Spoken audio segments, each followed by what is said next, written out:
In the early 20th century, as Africa was carved into colonies, one ancient empire stood apart: Ethiopia conquered, sovereign, and defiant. At its head stood a man known to history as Emperor Haile Selassie, the Lion of Judah. By the 1930s, Ethiopia was a rare symbol of African independence. While European empires ruled the continent, Ethiopia retained its sovereignty, protected by history, diplomacy, and victory, most notably against Italy at the Battle of Adwa in 1896. Haile Selassie, crowned emperor in 1930, sought to modernize his nation, introducing constitutional rule, expanding education, and opening Ethiopia to the world. But independence came at a cost. For Italy's fascist dictator Benito Mussolini, Ethiopia represented unfinished business. The defeat at Adwa haunted Italian nationalism. In 1934, a border clash at Walwell provided the excuse.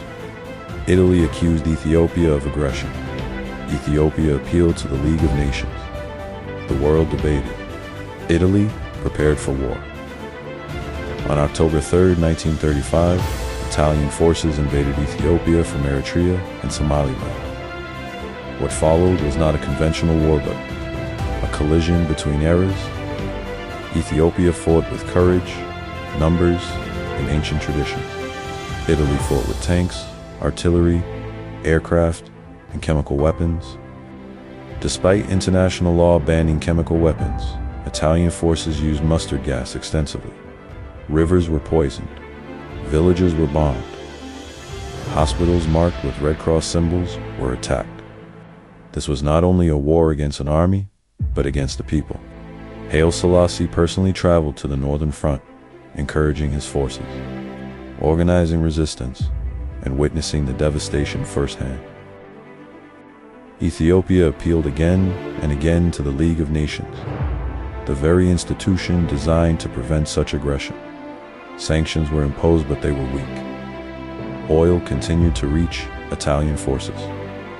Britain and France feared provoking Mussolini. Ethiopia was abandoned.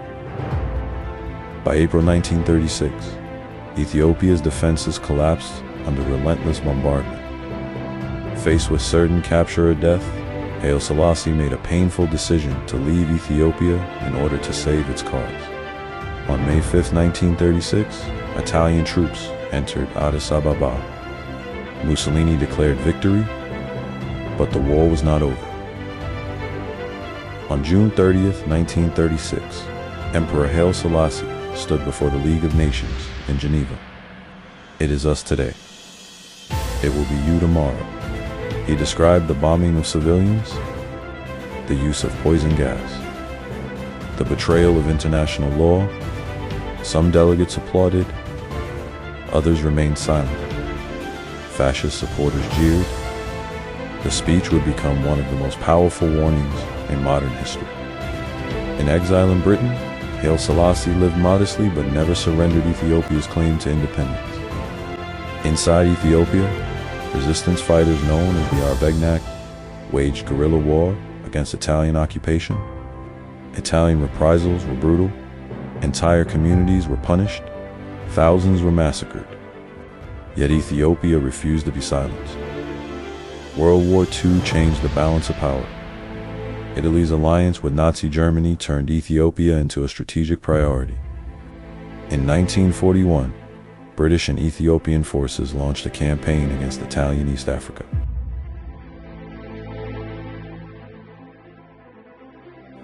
Five years to the day after his exile, Haile Selassie re-entered Addis Ababa.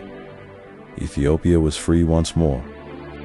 The post-war years were marked by reconstruction and reform. Slavery was abolished. Education expanded. Ethiopia rejoined the international community, yet challenges remained: poverty, inequality, and tensions between tradition and modernization. By 1963, Haile Selassie had become a symbol beyond Ethiopia. In Addis Ababa, African leaders founded the Organization of African Unity, calling for unity, sovereignty, and resistance to neocolonialism.